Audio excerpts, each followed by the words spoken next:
आज वरिष्ठ पोलीस अधिकाऱ्यांची अर्धवार्षिक कॉन्फरन्स आयोजित करण्यात आली होती। यामध्ये विविध विषयांवर चर्चा करण्यात आली, सादरीकरण करण्यात आलं। विशेषतः माननीय प्रधानमंत्री महोदयांनी जी डीजीआयजी कॉन्फरन्स घेतली होती, यामध्ये जे काही नवीन न्याय संहिता तयार झाल्या आहेत त्याच्यावर आधारित जे काही बदल करायचे आहेत, तंत्रज्ञानामुळे जे काही बदल झालेले आहेत त्याचं जे समावेशन करायचं आहे, अशा विविध गोष्टींवर राज्यांना 106 मुद्दे दिले होते की ज्या मुद्द्यांवर राज्यांना काम करायचं होतं, त्याचंही सादरीकरण करून महाराष्ट्राने त्या मुद्द्यांचं काय कंप्लायन्स केलंय हे आज वरिष्ठ अधिकाऱ्यांनी आमच्यासमोर मांडलं। विशेषतः मी आमच्या पोलीस विभागाचं अभिनंदन केलं की पोलीस विभागाने सातत्याने प्रयत्न करून महाराष्ट्रामध्ये माओवाद हा जवळपास संपुष्टात आणला आणि जवळपास आमच्या 244 पोलिसांनी हा माओवाद संपवण्याकरता शहीदी दिली। पण आज एक प्रकारे महाराष्ट्र माओवादापासून मुक्त करण्याचं काम केल्याबद्दल पोलिसांचं मी अभिनंदन देखील केलं आणि ज्या ज्या लोकांनी किमान 3 वर्ष C60 हा जो आपला फोर्स आहे माओवादाच्या विरुद्ध लढणारा त्यामध्ये काम केलेलं आहे, त्या सगळ्यांना C60 मेडल हे देण्याचा निर्णय आज या ठिकाणी मी घोषित केला आहे। दुसरा आमचा प्रयत्न असा आहे की आपल्याकडे तंत्रज्ञान फार मोठ्या प्रमाणात आहे। विशेषतः आर्टिफिशियल इंटेलिजन्सचा उपयोग करून आपण मोठ्या प्रमाणात काही टूल्स तयार केले आहेत की ज्याच्यामुळे एखाद्या गुन्ह्यामध्ये FIR पासनं तर चार्जशीट पर्यंत अनेक गोष्टींमध्ये आपण त्याचा उपयोग करू शकतो। आणि म्हणून मी एक टास्क आज पोलीस महासंचालक महोदयांना दिली आहे की पुढच्या 6 महिन्यात ही सगळी प्रोसेस डिजिटाइज झाली पाहिजे, ज्यामध्ये एव्हिडन्स मॅनेजमेंट सिस्टीम ही ब्लॉकचेनमध्ये नेता आली पाहिजे आणि FIR पासनं चार्जशीटपर्यंत ट्रायलपर्यंत सगळ्या गोष्टी या डिजिटाइज झाल्या पाहिजे। कारण ती कॅपेबिलिटी आता ती फक्त सर्वदूर सर्व पोलीस स्टेशनमध्ये एस्टॅब्लिश करण्याची आवश्यकता आहे। तर त्याही दृष्टीने आपला प्रयत्न असणार आहे।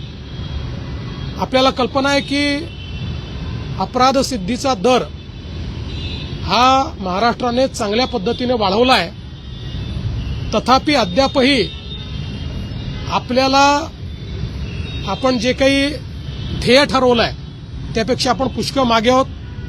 आपल्याला 95% पर्यंत अपराध सिद्धीचा दर न्यायचा, आता आपण 50% आहोत।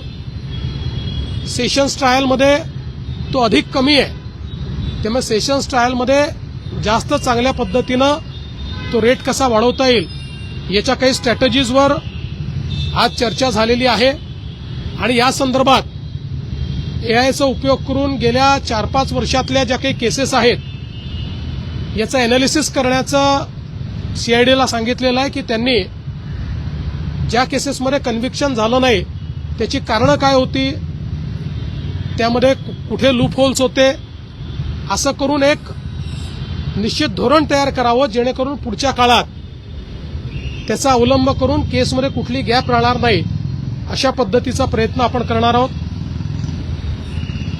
पोलिसांनी प्रयत्न करून राज्यामध्ये ॲक्सिडेंट्समध्ये कमतरता आणलेली आहे, पण त्याच्यावर अजून चांगलं काम करण्याची आवश्यकता आहे। त्या दृष्टीने काही प्रयोग झालेले आहेत। डीजींनी नागपूरच्या एका प्रयोगाचा उल्लेख केला, ज्यामध्ये 30% ऍक्सिडेंट कमी झाले आहेत. मुंबई पुणे एक्सप्रेसवेवर ऍक्सिडेंट्स कमी झाले आहेत. तशा प्रकारचं मॉडेल हे तयार करून महाराष्ट्रामध्ये ऍक्सिडेंट्स कसे कमी करता येतील, रस्ते अपघात कसे कमी करता येतील, या संदर्भातली चर्चा झाली. राष्ट्रीय सुरक्षेचे मुद्दे असतील आणि सायबर स्पेस यामध्ये होणारे गुन्हे असतील, या संदर्भातली चर्चा याच्यामध्ये झाली. विशेषतः ड्रग्सच्या संदर्भात पुढच्या काळामध्ये ड्रग्स फ्री कॅम्पस ही जी काही एक संकल्पना आहे ती अधिक दृढतेनं कशी करायची या संदर्भात आज विचार झाला आणि त्या संदर्भात एक पुन्हा वेगळं सादरीकरण आणि त्याची एक स्ट्रॅटेजी ही या ठिकाणी डीजी तयार करून आमच्यासमोर ठेवणार आहेत आणि पुढच्या काळामध्ये ड्रग्सच्या विरुद्ध एक खूप मोठी लढाई ही महाराष्ट्रामध्ये सुरू करण्याचा निर्णय हा देखील आज आपण या ठिकाणी घेतलेला आहे. फॉरेन्सिकची आपली जी पेंडन्सी आहे ती आता बऱ्यापैकी आपण कमी केली आहे, पण ती रिअल टाइम बेसिसवर कशी आणता येईल या संदर्भातली आपण चर्चा केलेली आहे. वेगवेगळ्या गुन्ह्यांच्या संदर्भात जे प्रमुख गुन्हे आहेत त्यात कुठल्या जिल्ह्यांचं काम चांगलं आहे, कुठल्या जिल्ह्यांमध्ये अजून काम करण्याची आवश्यकता आहे याचं ग्रेडेशन करण्यात आलेलं आहे. आणि पुढच्या 6 महिन्यात आजचं जे स्टेट ॲव्हरेज आहे त्याच्यापेक्षा वर प्रत्येक जिल्ह्यांनी जायचं अशा पद्धतीनं एक टार्गेट ठरवण्यात आलेलं आहे. आणि विशेषतः चांगलं काम करण्याबद्दल डीजींचा एक दर महिन्याला पुरस्कार आज त्या ठिकाणी देण्यात येईल. जे चांगलं काम करतील त्यांना डीजी दर महिन्याला पुरस्कृत करतील आणि ज्यांचं काम ॲव्हरेजच्या खाली जाईल त्यांना इंडिकेट करतील की तुम्हाला सुधारण्याची आवश्यकता आहे. अशा प्रकारची ही चर्चा या ठिकाणी झाली आहे. एकूणच पोलीस वेलफेअर असेल किंवा सगळ्या पोलिसांसमोरचे चॅलेंजेस असतील, मग वेगवेगळ्या प्रकारचे जातीय तणाव असतील, धार्मिक तणाव असतील, आंदोलनं असतील, या सगळ्या गोष्टींची एक मोठी चर्चा होऊन त्या संदर्भात पुढची स्ट्रॅटेजी आणि वे फॉरवर्ड अशा सगळ्या गोष्टींवर आज ही कॉन्फरन्स या ठिकाणी झालेली आहे. आणि मला असं वाटतं की याचा एक चांगला परिणाम होईल आणि खालपर्यंत या सगळ्या गोष्टी या कॉन्फरन्समुळे जातील.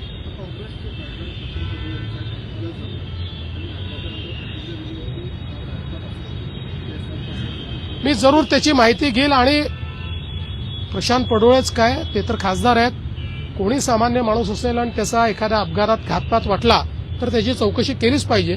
त्यामुळे समजून घेईल आणि त्याच्यावर आपण करू काय असेल तर. पोलिसांच्याच बाबतीमध्ये नवी मुंबईमधील जे विकासक होता त्याच्या आत्महत्या प्रकरणामध्ये इन्सुरीच्या काही अधिकाऱ्यांवरती गुन्हे दाखल झाले होते की त्यांनी ब्लॅकमेल केलं होतं. मुलांच्या नावाने त्यांना सुद्धा गुन्हे दाखल झाले. 10 ते 15 कोटी रुपयांची खंडणी देखील मागितली होती असा आरोप देखील त्यांच्या पत्नीने केलेला आहे. वेगळ्या प्रकारे तपास होईल ती स्थानिक पातळीवर याचा तपास योग्य पद्धतीने होईल.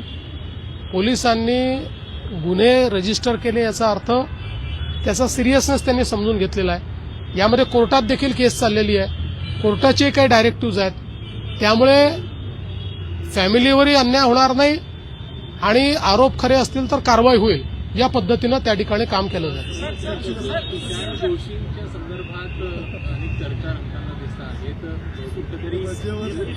ते रजेवर गेले आहेत. त्या संदर्भात जी काही आम्ही एक प्राथमिक चौकशी करतो आहे त्या चौकशीवर कोणता परिणाम होऊ नये म्हणून ते रजेवर आहे.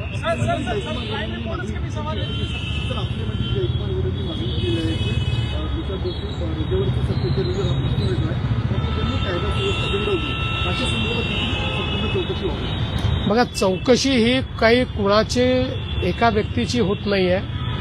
झालेल्या घटनेची आम्ही चौकशी करू. त्यामुळे तिथे ज्यांनी ज्यांनी कायदा सुव्यवस्था बिघडवली असेल त्या सगळ्यांचा जो काही त्यांचं कार्य आहे ते रिपोर्टमध्ये येईल. अधिवेशनामध्ये कांद्याचा मुद्दा गाजलेला होता.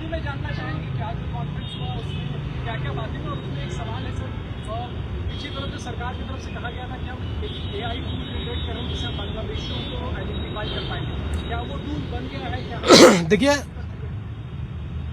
प्रधानमंत्री जी ने जो DGIG कॉन्फ्रेंस की थी उसमें 106 पॉइंट्स ऐसे थे जिस पर राज्यों ने काम करना था.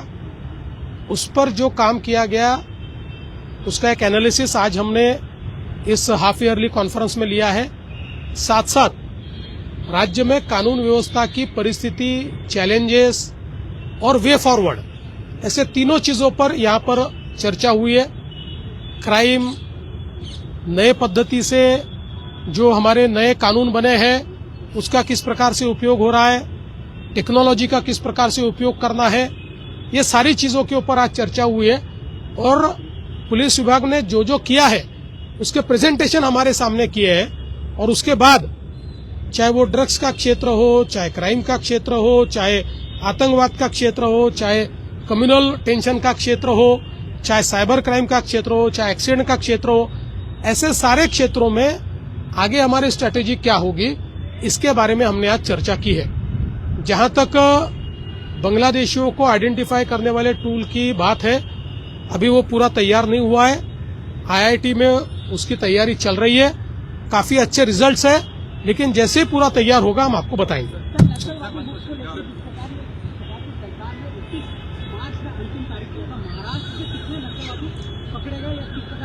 देखिए, मैंने आज महाराष्ट्र पुलिस का और हमारी C60 का बहुत अभिनंदन किया है कि बहुत ही नपे तुले ऑपरेशंस करते हुए बड़े पैमाने पर नक्सलवादियों को सरेंडर कराकर और कुछ लोगों को एलिमिनेट करके आज तकरीबन महाराष्ट्र में नक्सलवाद को समाप्त करने का काम हमारी पुलिस ने किया है।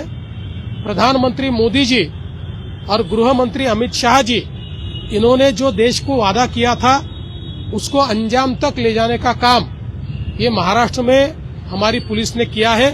इसलिए मैंने हमारी पुलिस का अभिनंदन भी किया है। और जिन जिन लोगों ने हमारे C60 फोर्स में 3 साल तक काम किया है, ऐसे सभी को C60 मेडल देने का भी ऐलान मैंने किया है।